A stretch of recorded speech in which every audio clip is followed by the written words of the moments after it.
No Limit ang hearing. So sa No Limit ang hearing, so nag-start si Jose Rizal sa pagsuwat ng limit sa estudyante pa siya sa Central University of Madrid. So na-pen siya na final na kaning No Limit ang hearing sa on March 29, 1887. So about sa No Limit ang hearing, so after 7 years sa pag-study ni Crisostomo Ibarra sa Europe, nag-uli siya sa Pilipinas. So, sa pag-uli niya sa Pilipinas, welcome party siya ni Kapitan Tiago. So, kani si Kapitan Tiago, mo ni ang amahan ni Maria Clara. So, kani si Maria Clara, iya ni ang childhood sweetheart. So, sa pag-uli niya sa Pilipinas, nayo sa katama na shock o nakupan kasi may nabuhat na dautan.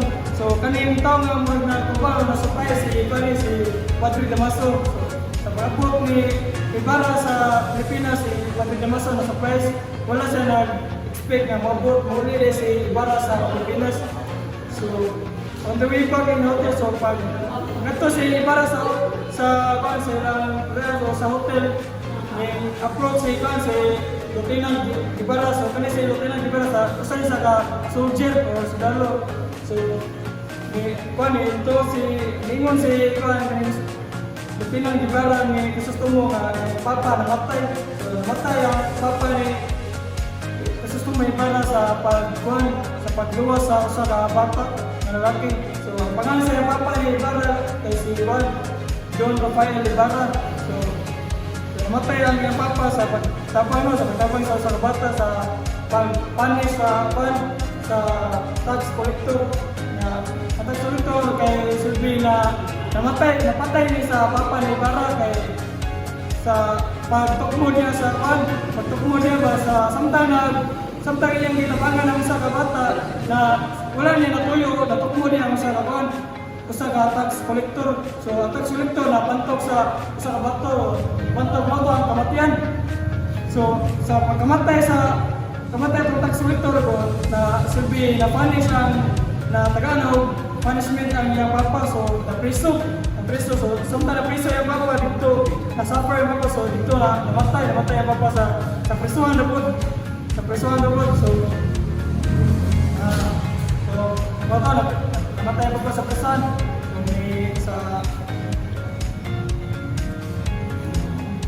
Pagkamatay sa iyang papa sa presuhan, ilubong iyang papa sa Chinese cemetery. So nagkaroon sa mga Chinese.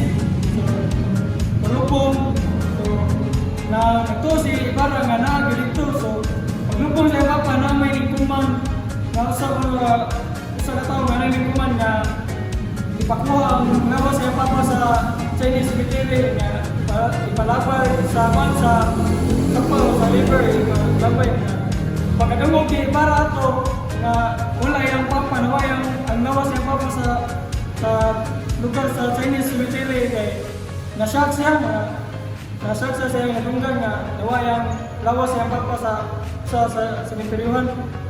So wala pa itong papa. So si Crisostomo Ibarra may bisita siya dito ni Maria Clara sa iyang sweetheart.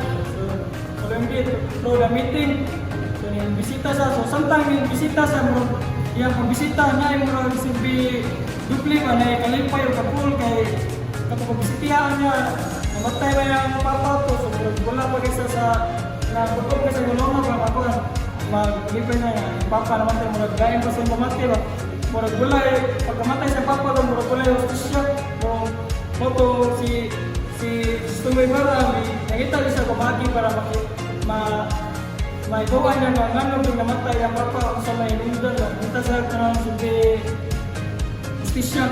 So sa papangitan ni Crisostomo Ibarra sa ngito sa San Diego nag-investigate sa dito paano siya murag simbahan o lugar niya ngito sa pare na si Padre Salve to him. He was not authorized to San Diego when Father died.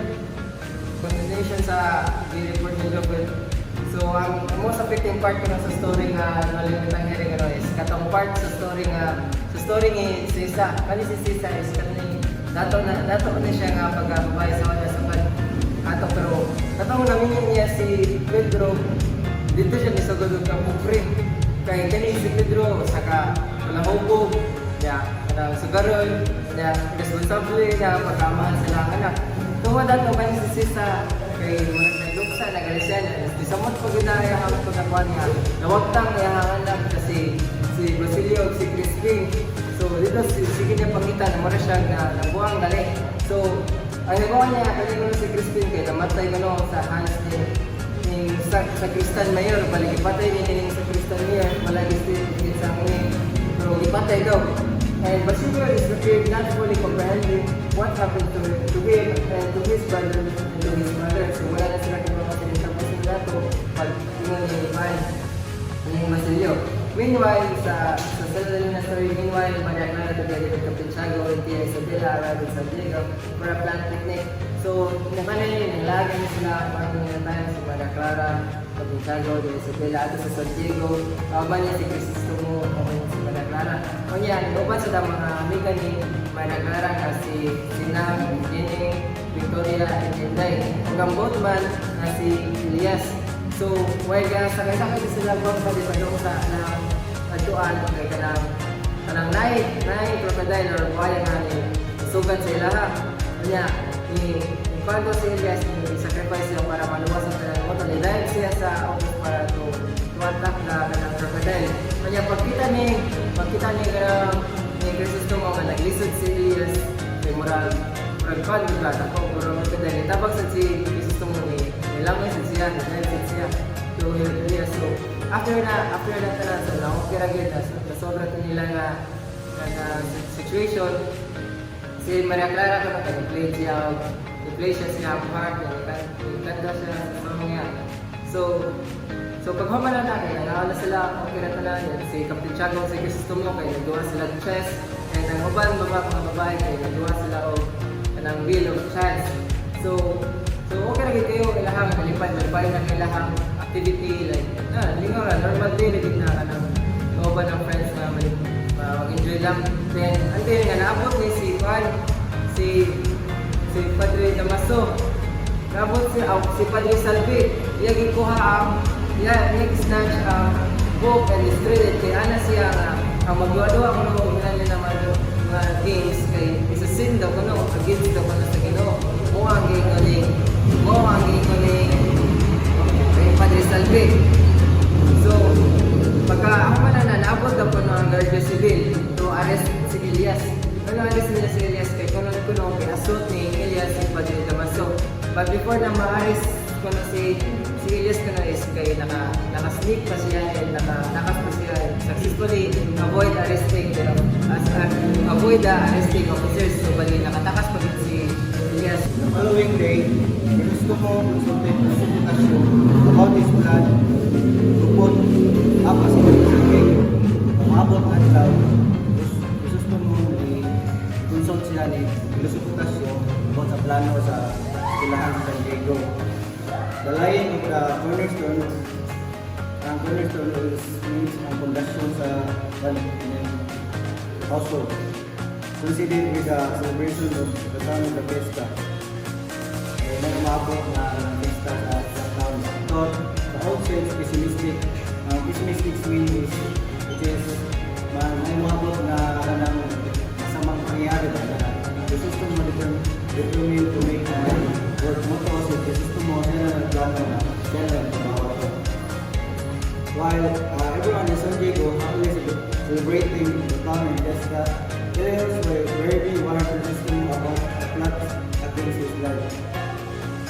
Kung uban ng mga tao sa San Diego, ang happily celebrating, ikalipay sila at celebrating ang pagkatao nila sa moto sa Elias, nag-warn siya ni Crisostomo about the plot against his life na umabot na sa mga nangyari sa iyong life. It was when Crisostomo about to lay the cornerstone of the household. Kita niya si Crisostomo na lay sa about sa pundasyon sa household. Suspicious yellow man spotted by Elias. Si Elias, nakita siya yung yellow man na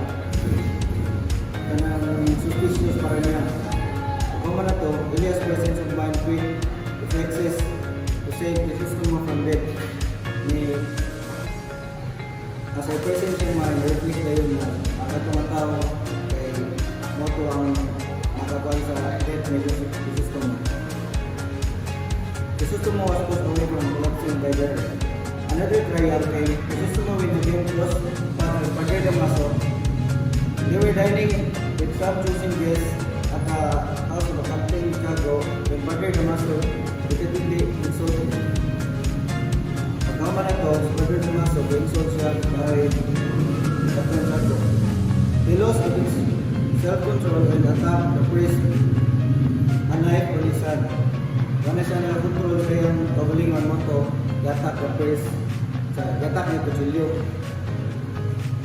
After that, Maria Clara pleaded for him to stop. Si Maria Clara try siya to stop para na maabot na kanang bago itong pag-attack ni Juan. The incident caused him his engagement with his childhood sweetheart. Ang cause ato ay ang engagement with Maria Clara and his childhood sweetheart. He also excommunicated ang minungan ni kay Tansabi, Malayas o Litakwil. What happened became to Maria Clara to beer. Moto sa Maria Clara ay Sublanjas beer. So she got sick, treated by a fake doctor named Don Tiburcio de España. Treat siya sa fake na doktor na naglalan o Don Tiburcio de España. He was in fact husband of Don Victoria and video woman secretly trying to become our European.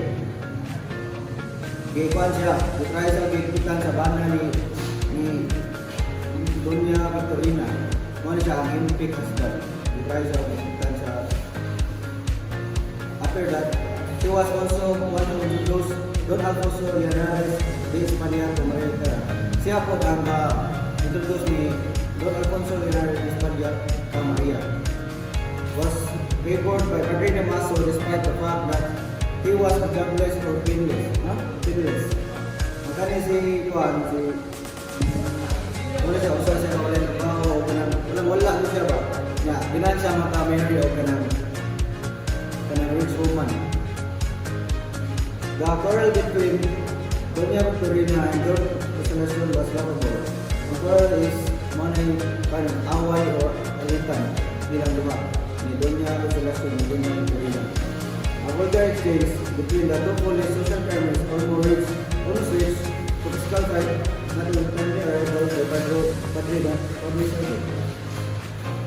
Elias considered Crisostomo as trusted friend. Elias, considered niya si Crisostomo ang kanasanigan na friend. He only told Crisostomo what happened. Yan isulti ni Crisostomo isa man sa tako. Modeling apart kay Sir Elias sa mga project stories niya, ikan sa iyang pamilya dito ni Crisostomo. Then, nadakpan si Crisostomo ulit sa mga nagbakat ng pagkangil. Then, naaman si Elias, so yan itabangan si Elias yung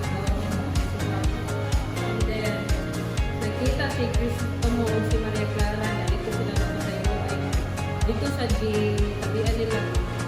Kontra si Maria Clara ni Crisostomo, i-blackmail siya ni Padre Salvin. Ang tanang letters niya suwag ni Crisostomo ay isang letter sa iyang inahan.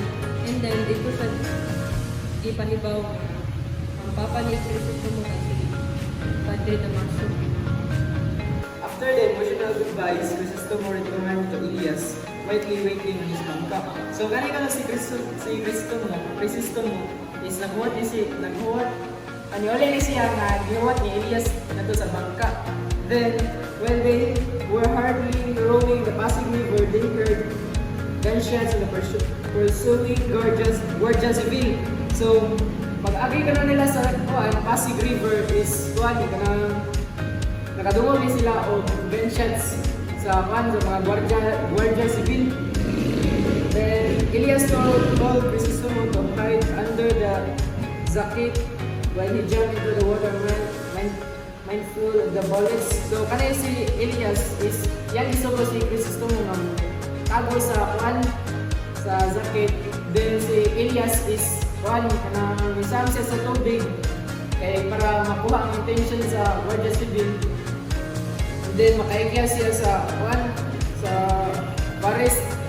Then na siya isa sandal siya o dito sa Paris nakita niya si Basilio na limpyo sa patayng lawas. Pagkahuman na to is si Elias told Basilio he was too weak to help, would be dying soon.